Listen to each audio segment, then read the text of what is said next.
My name is Dr. Paul Sobkin. I'm an interventional radiologist and the clinical section head of angiography and interventional radiology here in Victoria.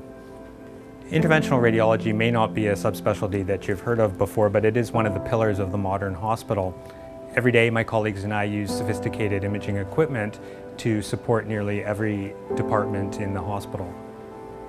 The workhorse of our specialty is the interventional angiography system. It's a specialized X-ray system that allows us to see inside patients into the blood vessels and the internal organs, and it provides us with guidance to perform our procedures.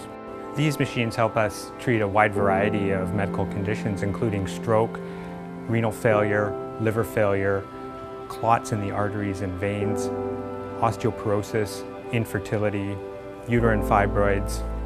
I can go on and on. Steve Palin had chronic hepatitis C, which makes him prone to developing liver cancer. Liver cancer is one of the fastest growing cancers in Canada. When Steve initially developed liver cancer, we treated him by placing needles into the tumors and injecting them with alcohol. This would kill the tumors, and he would have a period where he was free of cancer, but eventually they would recur. Eventually, when alcohol injection wasn't successful, we treated Steve with transarterial chemoembolization, or TACE. In this procedure, we would place a catheter into the liver arteries and identify the blood supply to the tumors. Then we would fill those arteries with chemotherapy and block them off to deprive the tumors of their blood supply. When I met Dr. Sobkin, right away, I liked him. I didn't notice at first that he had wings or a halo, but I know he does. And it was a bit of a shock for sure.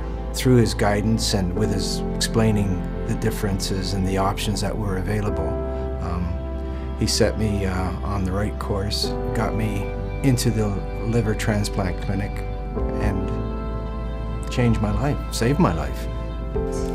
This equipment is over 13 years old and has been in daily use, and it is in urgent need of replacement. Buying a new interventional imaging system now is like upgrading your computer after 13 years. What you're getting now is completely different than what you would have got 13 years ago in terms of speed, resolution, power. And the new imaging equipment is going to allow us to see smaller and smaller blood vessels, which will allow us to treat a wider variety of patients with greater accuracy.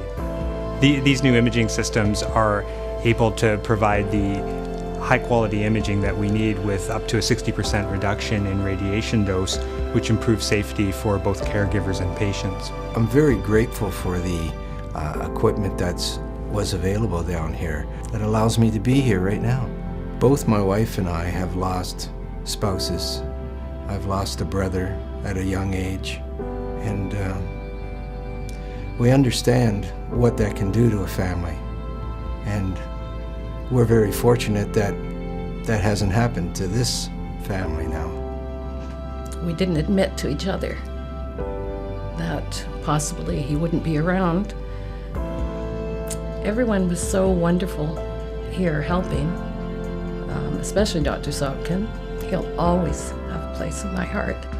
First time I saw Dr. Sobkin after my transplant, I was playing a gig down here in Victoria.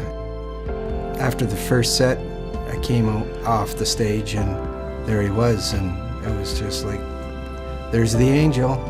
We're so excited by this new technology and what it's going to be able to do for the people of the island, and we very much appreciate your belief in us and your support, which is going to help make this possible. We never know when it's going to be your child, your grandchild. Everybody wants a chance at life. Please, give generously.